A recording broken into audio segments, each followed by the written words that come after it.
Voilà, bon, je fais une petite vidéo, on en a gros. Pour ceux qui ne connaissent pas, je me présente rapidement. Je m'appelle Colline, mon nom d'artiste est Obsidienne. Je suis une artiste spécialisée en illustration et en bande dessinée, même si je touche, à vrai dire, un peu à tout, à savoir que je fais aussi de la sculpture, un peu d'artisanat, je fais aussi de la 3D, de l'animation, je fais aussi plein de choses en fait, de l'holographisme, du web design, enfin des choses comme ça. Mais ma spécialité reste l'illustration de la bande dessinée. Je prends la parole aujourd'hui parce qu'on a un petit souci de communication, un petit souci qui concerne le secteur culturel et artistique à la Louvière. J'ai envie de dire on en a gros, mais comme j'ai pas envie de parler pour tous les artistes et que je les laisserai s'exprimer s'ils ont quelque chose à dire, je vais dire en tout cas que moi j'en ai gros. Je suis pas la seule, mais en tout cas moi j'en ai très gros. Bon. Petite contextualisation rapide de l'affaire. Donc depuis mars 2020, vous êtes tous au courant qu'on est en crise de pandémie, je ne vais pas commencer à vous le réexpliquer. Vous êtes aussi au courant que le secteur culturel et artistique est maintenant totalement à l'arrêt. Il n'y a même pas de début de reprise possible et envisagé par le gouvernement. Donc depuis mars 2020, il y a énormément d'artistes et d'acteurs du secteur culturel qui sont complètement à l'arrêt, qui n'ont absolument plus aucun revenu, aucune aide, rien du tout. Bon.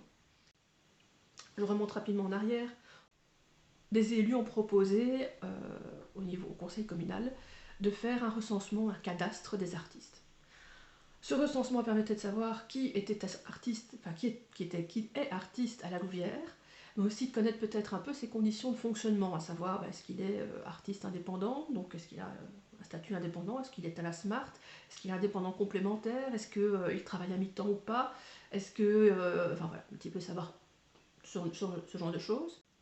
Et surtout, ce recensement permettrait de savoir exactement où se situent les artistes maintenant, donc quelle est la situation littéralement des artistes maintenant par rapport à la crise Covid. Donc savoir si est-ce qu'ils ont gardé un emploi fixe, si j'étais déjà en CDI avant par exemple, est-ce qu'ils ont bien gardé un emploi, est-ce qu'ils ont gardé des revenus qui n'ont pas bougé, est-ce qu'au contraire, du coup qu'ils étaient peut-être indépendants complémentaires, qu'ils avaient un travail alimentaire à côté, ils se retrouvent avec juste le travail alimentaire et ça devient difficile pour vivre, ou est-ce que, on est quand même un peu majoritaire dans ce cas-là, on se retrouve sans rien.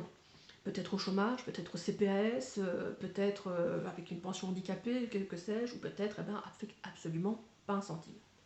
Donc ça c'était un petit peu ce qui était promis. On est en février 2021, on n'a aucune nouvelle de ce cadastre, et je pense très sincèrement, sans vouloir être méchante, qu'il n'y aura jamais de cadastre. Néanmoins, au dernier conseil communal de janvier 2021, et j'étais forcément très attentive à l'intervention concernant la culture. Ce qui me semble logique vu la situation actuelle, et vu que je suis artiste, hein, je suis un petit peu en premier plan. Madame Léonie a dit quelque chose hors micro qui m'a interpellée. Elle parlait de bourses de 2500 € aux artistes, mais je ne comprenais pas si c'était des bourses qui avaient déjà été octroyées ou qui allaient être octroyées. Du coup, je suis allée sur Facebook, sur le groupe Culture et Action à la Louvière, et j'ai demandé des précisions, parce que quelqu'un savait. Madame Léonie est venue me répondre qu'effectivement, il y avait des bourses qui allaient être octroyées, que ça allait arriver dans les semaines qui suivaient. Vendredi 5 février, j'ai relancé le sujet en me disant, avec la chance que j'ai, je ne vais pas voir passer l'information, même si les algorithmes Facebook. Et quelqu'un répond immédiatement en me partageant un statut posté sur la page Facebook de la Louvière. Alors je vous mets la photo de ce statut. Je vous lis rapidement les informations. On parle donc d'un fonds de soutien aux artistes et aux collectifs locaux. Appel à projet. Candidature à rentrer avant le 28 février 2021 via les guichets. Fonds de soutien aux artistes. Magnifique. Bon. Du coup, je lis forcément le reste de la publication qu'il y a en dessous. À la publication, on dit ceci, plan de relance. Dans le cadre de son plan de relance, la ville de la Louvière, en collaboration avec Centrale et El Carré, a mis sur pied un fonds de soutien aux artistes et aux collectifs locaux. Ces aides financières, placées entre guillemets, plafonnées à hauteur de 2500 € par projet, seront octroyées via un appel à projet.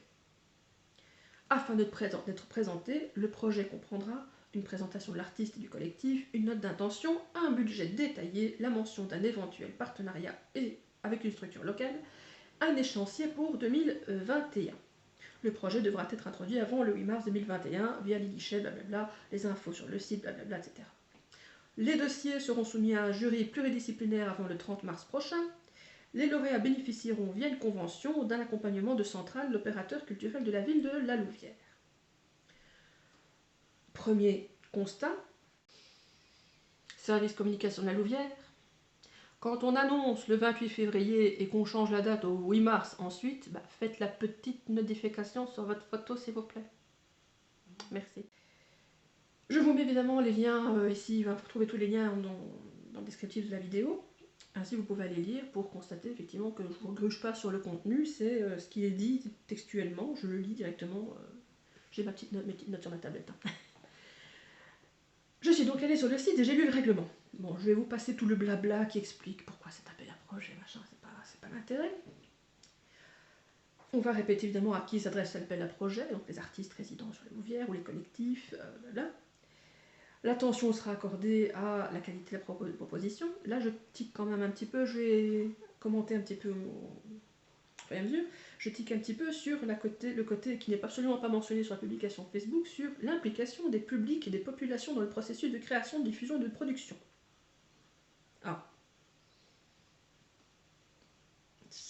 Quelque part, ça complique déjà un peu plus le projet, l'implication des publics, des populations. Et pas à la finalité du projet, mais dans le processus. C'est un petit peu plus chaud là. On assiste évidemment aussi sur la médiation. Donc la place des publics et des populations, le potentiel de diffusion et de communication. Donc le potentiel de publicité que génère le projet. On redonne encore une fois ce qu'il faut présenter pour soumettre le projet, donc ce qu'il faut pour constituer le dossier. On reprend les mêmes termes que la Louvière, présentation de l'artiste, une note d'intention, le budget détaillé, et on rajoute un petit détail dont la Louvière n'a pas parlé dans sa publication, à savoir la mention d'un éventuel cofinancement. Et dans ce cas, le montage financier devra être particulièrement transparent afin d'exclure les doubles subventionnements. Ok, d'accord.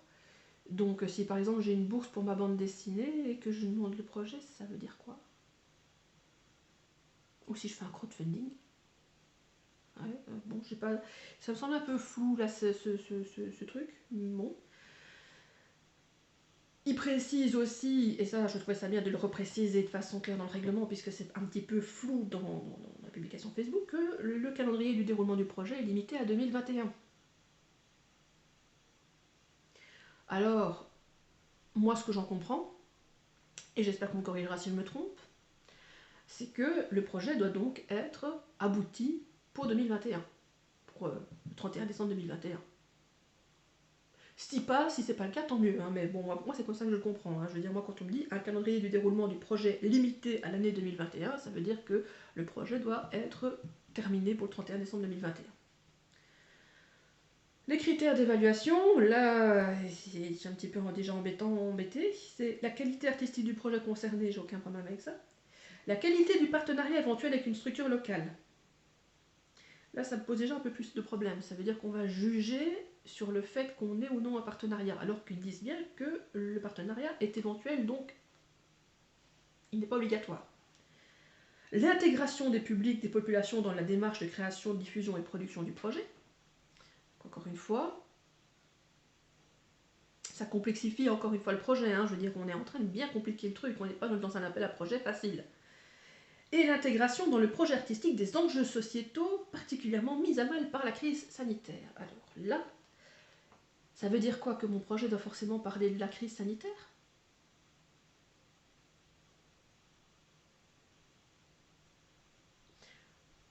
Je suis pas quelqu'un d'idiot, mais je vais pas dire que c'est du chinois, mais pour moi c'est pas clair.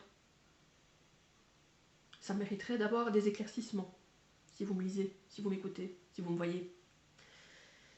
Bon. On répète encore, les projets seront soumis à un jury pluridisciplinaire. Okay. Le jury sélectionnera les projets en tenant compte des critères d'évaluation précités, ce que je viens de vous dire. Les lauréats seront désignés à l'horizon du 15 mars 2021. Là, encore une fois, on a un petit un petit truc, petit changement de date, hein. Avant c'était le 30 mars, maintenant c'est le 15 mars. Bon, ouais, on commence à avoir l'habitude maintenant. Le montant de la bourse est plafonné à 2500 € par projet. Bon, on a parlé tantôt d'un maximum de 2500 par projet. Là j'ai un petit souci. Parce que pour moi, à partir du moment où on dit un maximum, ça veut dire qu'il y a aussi un minimum. Et donc on peut très bien évaluer un montant de la bourse inférieur à 2500 € selon le budget peut-être proposé pour le projet. À éclaircir, si vous me regardez. Merci. Et attention, la manière dont la bourse va être donnée, c'est pas n'importe comment. On donne d'abord 1500 € avant la création, au début de la création du projet, et on donne les 1000 € restants une fois que le projet est bouclé. Hein, donc une fois que le projet est concrétisé. J'imagine avant le 31 décembre 2021, puisque c'est limité dans le temps. Non. Au terme de l'activité, le porteur de projet devra remettre les preuves justifiant la dépense des 2500 €. Donc si vous comptez avoir 2500 € pour bouffer autre chose que des pâtes et du beurre pendant 2-3 mois, ben en fait non, vous ne pourrez pas. Voilà. Alors je me fais aussi un autre constat, c'est que, je vous mets le lien ici en dessous, la SBLC Centrale a fait un communiqué donc l'année dernière pour un projet équivalent, enfin en tout cas qui est très similaire, hein, quand j'ai lu le projet ici, que j'avais lu le projet de l'année passée, c'est un petit peu le même genre de termes et de demandes qui ont été faites. Donc c'était une bourse accordée par la province pour des artistes travaillant dans le Hainaut. La bourse était d'ailleurs du même montant, à savoir 2500 €. Donc je vous mets le lien ici en description, vous irez lire. Je trouve qu'il y a quand même beaucoup de points communs à ces deux projets, donc j'ai un petit peu l'impression qu'il y a eu un petit peu un copier-coller du projet provincial. Alors qu'est-ce qui ne va pas dans cette proposition? Bon, j'ai déjà énoncé quelques points, hein. Bon, il y a des incohérences, il y a des choses qui n'existent pas d'un côté, il y a des dates qui ne correspondent pas. Premier point, aucun détail sur les membres qui constituent le jury. On ne sait pas qui va constituer ce jury pluridisciplinaire. Moi, pluridisciplinaire, ça me fait peur. Parce que pluridisciplinaire, on aurait tendance à dire, bah oui, ça veut dire que ce sont des artistes. Moi, pluridisciplinaire, ça veut dire que je pourrais très bien avoir un comptable d'un musée qui va venir et qui va juste juger le projet en disant si c'est rentable ou pas. Le côté artistique, il s'entend pas le coquillard, hein, je suis désolée de dire ça. Donc, bon. Des membres pluridisciplinaires, on pourrait très bien avoir des membres politiques qui constituent le jury. Les membres politiques, pour moi, ont un avis qui sera biaisé. Je veux dire, rien qu'en faisant cette vidéo, si des membres du conseil communal du PS fait partie du jury, rien qu'en faisant cette vidéo, je me suis déjà plombée, hein, c'est même pas la peine que je présente mon projet, quoi. Si tout du moins je pensais présenter mon projet, je vous expliquerai pourquoi je ne le ferai pas plus tard. Le deuxième point qui pose problème, c'est l'emploi des termes. On parle d'un fonds de soutien, pas d'une bourse, un fonds de soutien. Moi, je sais pas, mais un fonds de soutien, pour moi, c'est pas quelque chose qui s'obtient au mérite. C'est quelque chose qui s'obtient parce que la personne en a besoin. Parce que le secteur en a besoin. Si on parle de fonds de soutien à l'ORECA, on ne va pas faire un concours. Hein, on ne va pas faire un appel à projet, on va soutenir l'ORECA. Je crois d'ailleurs que si on proposait les mêmes conditions à l'ORECA, il y a des gens qui auraient des problèmes avec les syndicats, n'est-ce pas? S'il y a des syndicats pour l'ORECA, je ne sais pas comment ça fonctionne, donc je ne vais pas dire de bêtises, mais bon. Troisième point, les conditions à remplir pour présenter cet appel à projet. Difficile, hein, c'est difficile, c'est même carrément, ça exclut même carrément des domaines. Hein. Il y a des projets des secteurs artistiques qui ne pourront jamais rentrer dans les conditions parce que c'est très restrictif. Je veux dire, déjà la base de sortir, de demander un échéancier, un budget, c'est déjà pas joyeux, mais là en rajoutant en plus l'implication de la population, en ajoutant en plus un partenariat qui, même si ça a l'air d'être je vais dire non obligatoire, bah, vu que ça fait partie des critères du jury, c'est obligatoire, t'as intérêt à avoir ton partenariat pour présenter ton projet, et en plus il y a cette implication, comment c'est dit encore, je vous répète le terme, hein, l'intégration dans le projet artistique des enjeux sociétaux particulièrement mis à mal par la crise sanitaire. Donc enfin, moi je vois ça, je dis, c'est pas ouvert à tous les artistes, hein. Il n'y a pas beaucoup d'artistes qui vont pouvoir présenter un projet là-dedans. Alors je dis pas qu'il y en a pas, hein, mais il y en a beaucoup qui ne le feront pas. Donc ça veut dire que quelque part, c'est pas du tout un appel à projet inclusif. Je vais prendre mon métier en particulier, je vais prendre mon projet à moi. Bon, pour ceux qui me suivent, vous le connaissez, c'est ma bande dessinée Les Cantos d'Altarion. Si vous ne me suivez pas maintenant, vous connaissez. Donc j'ai un projet de bande dessinée, je travaille dessus de façon assez acharnée, enfin je veux dire, il n'y a pas une semaine où je ne suis pas en train de travailler dessus. Mon projet Les Cantos d'Altarion, je ne vais pas aller présenter un projet annexe à ce projet-là. Je veux dire, les Cantos d'Altarion, je veux dire, je dors les cantos, je me lève les cantos, je bouffe les cantos, je vais me laver les cantos, enfin je suis tout le temps en train de bouillonner dans ma tête pour sortir ce projet. C'est un truc c'est un projet mouse costaud. Alors déjà, moi je suis complètement foutue par rapport à ça parce que je suis incapable de le budgétiser à l'heure actuelle, pour une bête raison, c'est que comment est-ce que je vais budgétiser la création d'une BD et le faire pour moins de 2500 €, je veux dire, c'est pas possible. Enfin, moi je vois vraiment pas comment budgétiser ma bande dessinée comme ça, déjà de 1. De 2, l'échéance pour 31 décembre 2021, c'est pas possible, avec toute la meilleure volonté du monde. Je veux dire, je fais une planche par semaine, je crois que je suis pour le moment, et j'ai pas encore fini totalement mon découpage, je pense que je suis déjà à 60 ou 70 pages. Une planche par semaine à 60 ou 70 pages, c'est 1 an et demi, hein, à peu près, quoi, bon. Sinon, moi je suis hors concours, j'essaye même pas de présenter. Alors l'application du public dans mon projet, voilà, que dalle. Et alors, cette petite note sur l'intégration de la crise sanitaire. Non, la crise sanitaire, c'est mort, quoi. Je veux dire, je vois pas comment je pourrais faire ça, hein. Avec la meilleure volonté du monde, c'est net, quoi. Moi je pense aussi à des métiers comme le mien qui vivent à côté de leur projet quelque part de commande. Enfin, je veux dire, si moi j'ai une commande qui tombe en mai pour un jeu vidéo, pour un bouquin, pour une couverture de bouquin ou pour quoi que ce soit, par la porte ou par les fenêtres, je suis désolée de le dire, je vais l'accepter, mais ça va foutre en l'air tout le projet, puisque il a été budgétisé, ça c'est encore pas un problème, mais il y a un échéancier de fait. Si j'accepte une mission annexe pour pouvoir vivre, enfin pour pouvoir survivre, mon échéancier il est fini, il est foutu. Je veux dire, j'ai déjà eu des boulots qui m'ont pris 1 mois complet temps plein pour le remettre, quoi. Donc forcément, 1 mois complet temps plein, bah, c'est 1 mois complet de prix de retard sur un échéancier qui a été claqué comme ça pour un appel à projet. Donc non, pour moi, cet aspect, les conditions de la soumission du dossier sont, je vais carrément dire, abusives et clairement pas inclusives. Ça va pénaliser plein d'artistes, et il y a plein d'artistes qui ne se présenteront pas, ça c'est clair. Qui ne seront pas le présentés, ou qui ne seront pas sélectionnés parce qu'ils ne rempliront pas tous ces petits détails. Je rappelle que beaucoup de gens ne lisent pas les règlements non plus, hein. Bon, je rappelle ça aussi pour la bonne forme. Alors, bon, évidemment, le dernier point, le 4e et dernier point, enfin, c'est pas le 4e et dernier point, c'est peut-être, il y en a encore un autre après, effectivement. Hein, le 4e point, c'est que, le projet, là, cet appel à projet, on n'est pas très loin de ce qu'on appelle les concours spéculatifs. Concours spéculatifs, je vous invite joyeusement à lire Mon graphiste était maçon, si je ne dis pas de bêtises. Enfin, mon illustrateur était maçon, c'est assez fabuleux. Il y a un bel exemple de concours spéculatif, c'est le type qui dit, voilà, qui demande à plusieurs entreprises et à plusieurs maçons, voilà, vous me construisez chacun une maison, et je paye celle que je préfère, et je vis dedans. Et ça vous fera une belle publicité. Voilà, ça c'est ça le concours spéculatif. Alors vous allez me dire, oui, mais non, on ne demande pas de fournir, de payer, de créer une maison, ou de créer une affiche, ou de créer un logo dans ce cadre-là, non. On me demande de créer un dossier qui va être long, ça va être un travail à fournir pour le créer. Et si ce dossier est refusé, j'aurais passé X heures de mon temps pour Peanuts. Parce que ce dossier, je ne vais pas le réutiliser pour un autre projet. C'est tellement spécifique à la ville, d'un côté, avec des acteurs de la ville, avec des partenariats dans la ville, avec la population de la ville, que cette construction de projet, je ne pourrais jamais l'utiliser dans un autre dossier.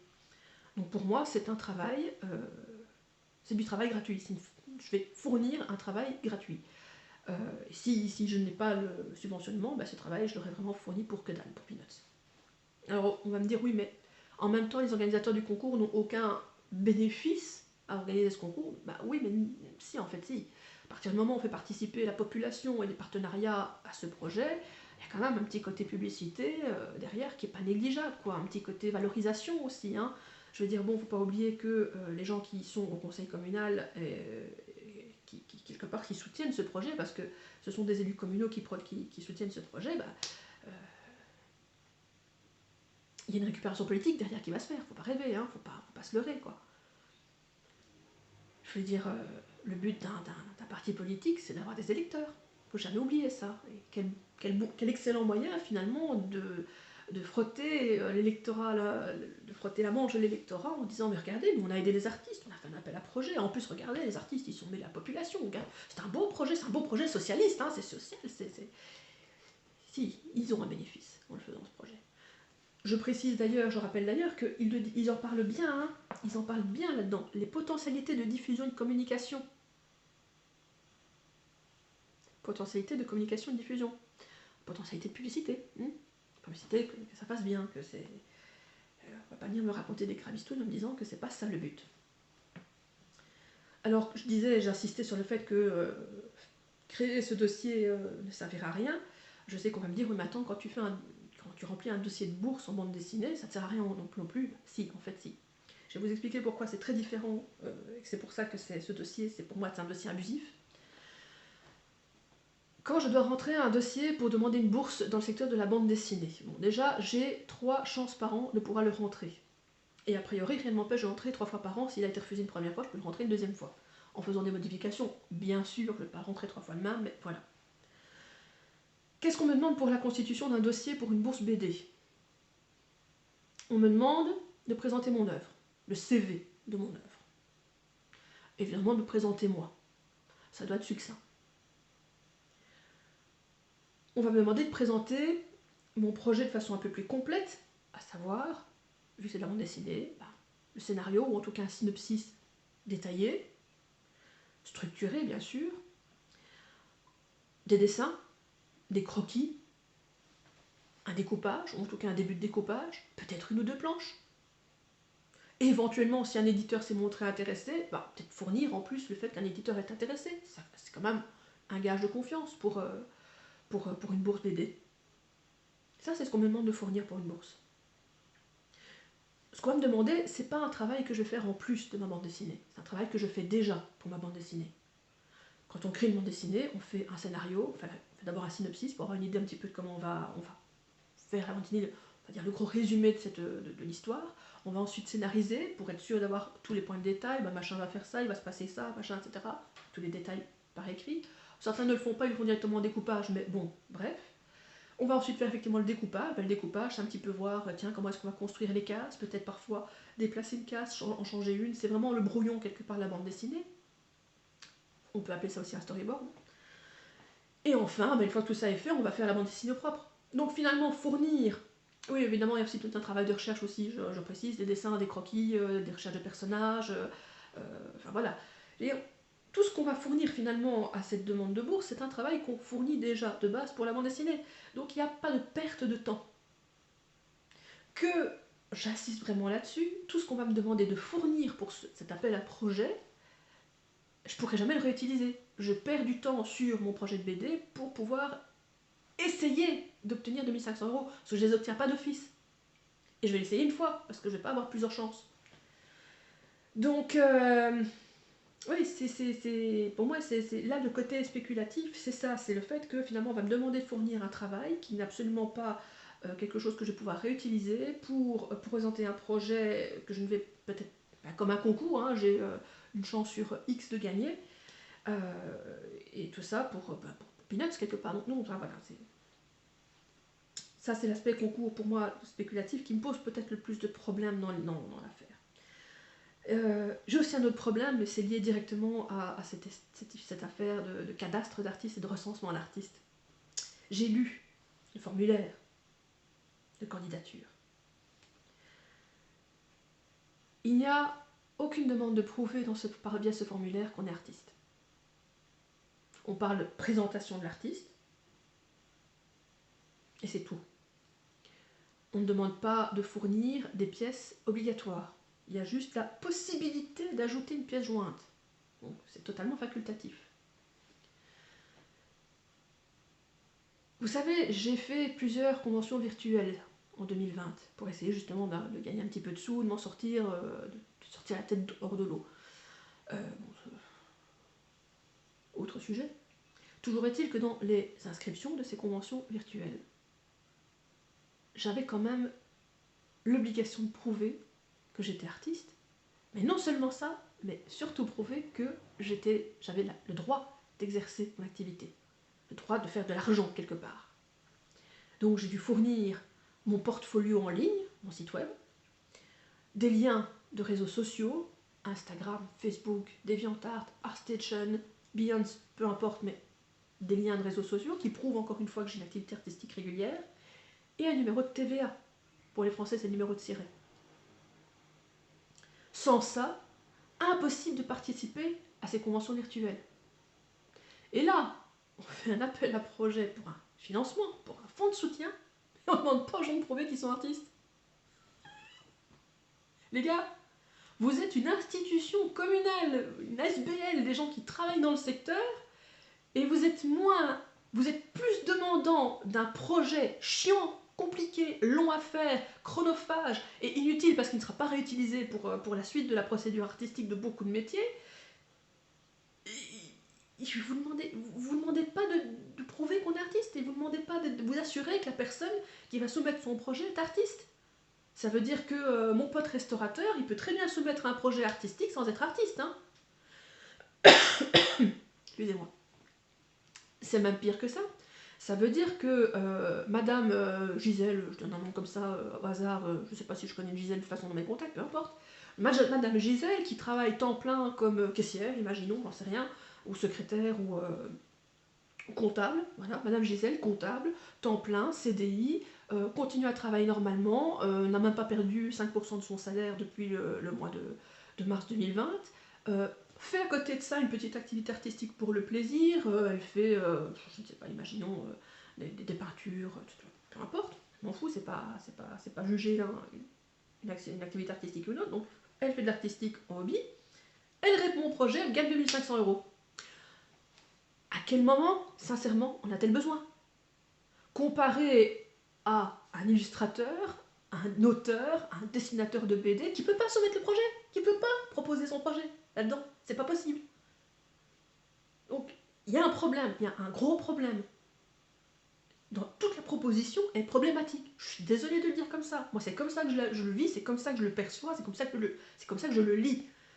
Et là, je me base vraiment sur tous les documents que j'ai, qui sont accessibles, qui sont en lien de ma publication. Vous pouvez les lire, donc voilà. Et ça me sidère littéralement, et là je suis un petit peu, j'ai un petit peu parlé de façon peut-être un peu plus colérique, mais tant pis, il faut que je le dise. Moi, ce qui me sidère en fait dans cette proposition, c'est que,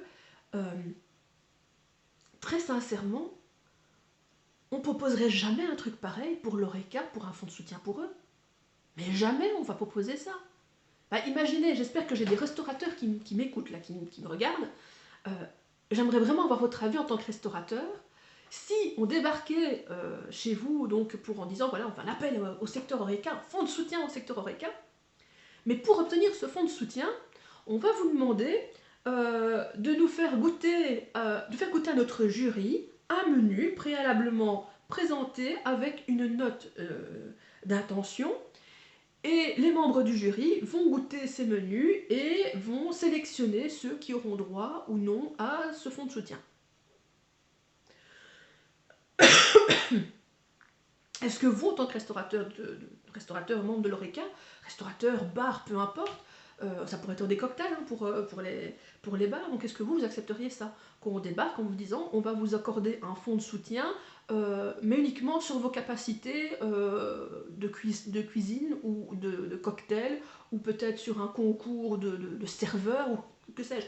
Mais il y a un moment, vous allez regarder les gens qui vont proposer ça, et vous allez les regarder, vous allez demander, vous foutez de notre gueule en fait. Imaginons, proposons la même chose aux coiffeurs. Et les coiffeurs, on a un fonds de soutien pour vous, mais on va le donner à celui qui coiffera le mieux, monsieur le bourgmestre.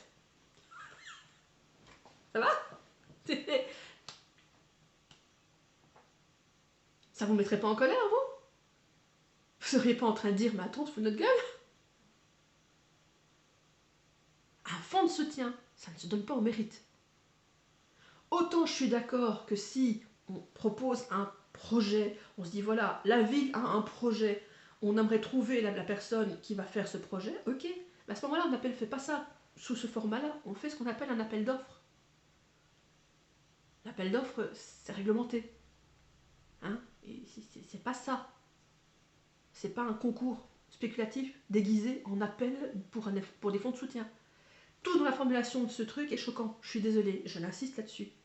Donc, ah oui, et petit détail aussi que je pense à ça, donc restaurateur, toutes les professions qui ne sont pas artistiques, hein, à qui on proposerait ce genre de choses, je suis sûre que vous êtes déjà en train de dire non mais on n'accepterait pas, il n'y a pas moyen, quoi, c'est pas possible. On refuserait ce genre de choses. Excusez-moi.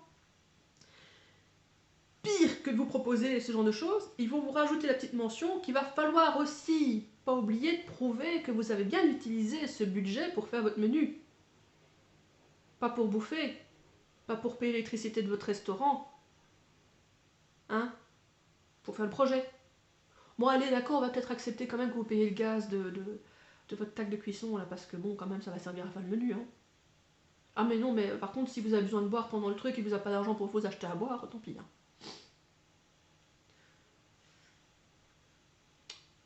Moi, personnellement, gagner 2500 € juste pour appuyer un projet que ça va pas me permettre de bouffer pendant même pas un mois,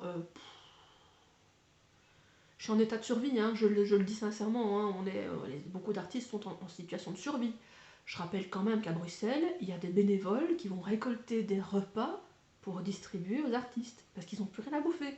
Hein, alors vous proposeriez ça sincèrement aux artistes à Bruxelles, je suis pas sûre que vous n'aurez pas une révolte sur le coin de la gueule, hein. Mais visiblement, à la Louvière, ça pose pas de problème de proposer ce genre de choses. Ça passe crème, quoi. Et non, du coup, maintenant, j'ai une question. Puisque j'ai posé ma question à l'Oreca, j'espère vraiment que j'aurai des réponses des restaurateurs. Je serais vraiment intéressée de savoir si eux, ils accepteraient de telles conditions pour avoir un fonds de soutien pour eux. Je suis sûre que non, mais je suis vraiment curieuse de savoir ce qu'ils en pensent. Maintenant, j'ai posé ma question aux élus du conseil communal, en tout cas ceux qui ont pondu ce projet.